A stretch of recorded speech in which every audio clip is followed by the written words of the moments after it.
I must admit a soft spot for Dracula Untold.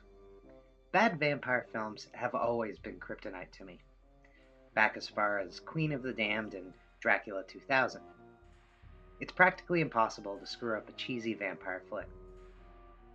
Even Van Helsing managed to have some pretty cool set pieces for Richard Roxburgh to gorge himself on. And overall, audiences can be pretty forgiving of any hammy acting or over-the-top nonsense thanks to the source material. Outright Dracula stories, however, will forever be tied to Francis Ford Coppola's 1992 romantic melodrama that directly tied the ghoulish vampire character to his real-life Wallachian prince counterpart, Vlad Tepes, seemingly forcing many a Hollywood production to follow suit thanks to audience expectation, whether they can handle the heavier lifting or not. So props to Dracula Untold for trying to do it one better. The second attempt at launching the Dark Universe, the first arguably being Van Helsing itself, Untold weave together not just Coppola's greater historical context, telling the story of the prince's lost love, but also connecting it directly to F.W. Murnau's Nosferatu, performed here with restrained menace by the simply incredible Charles Dance. Calculating evil, looming over the story with clear intentions by the end of being the big bad of the series going forward. While I personally couldn't give two shits about Tom Cruise's character in The Mummy, I was excited to see Dance's rejuvenated Nosferatu and see what he would get up to in the modern world, stalking the prince and his new obsession, Mina Harker, through the streets of present-day London. Unfortunately, if Coppola's Dracula was a big-budget Broadway show, then Untold is the off-brand comic book adaptation of the Saturday morning cartoon show the play was eventually optioned off as, pushed out to try to capitalize on the popularity of such things with modern audiences, who frankly have better things to watch than a 100-plus-year-old story trying to be hip and with it, than bombing so horribly at the box office that resulted in, well, this.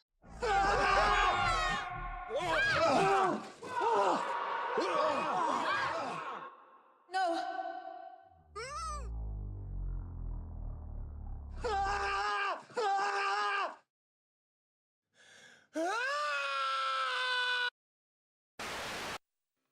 Pour one out for poor Jack Gleeson's career.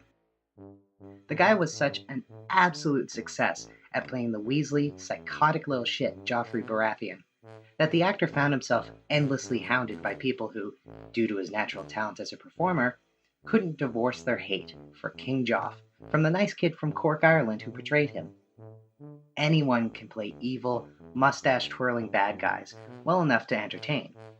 But Gleeson gave us a fully developed and three-dimensional little asshole that everyone could freely hate.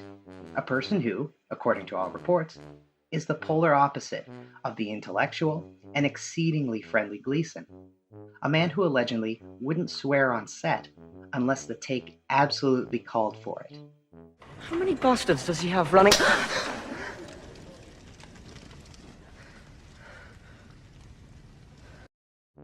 In truth, I, like many of you watching, have likely only ever seen one other performance by Gleeson. But in terms of career goals, it was a pretty cool one. Gleeson was by no means the star of 2005's Batman Begins. His character doesn't even really have a name.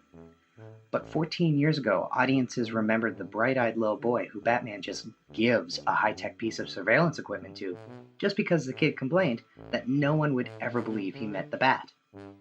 Debates raged in the nerdier sections of the internet for years that the actor would return, and the kid would be revealed to be a young Dick Grayson. Predictions that were not true, but were driven entirely by Gleeson's natural on-screen presence.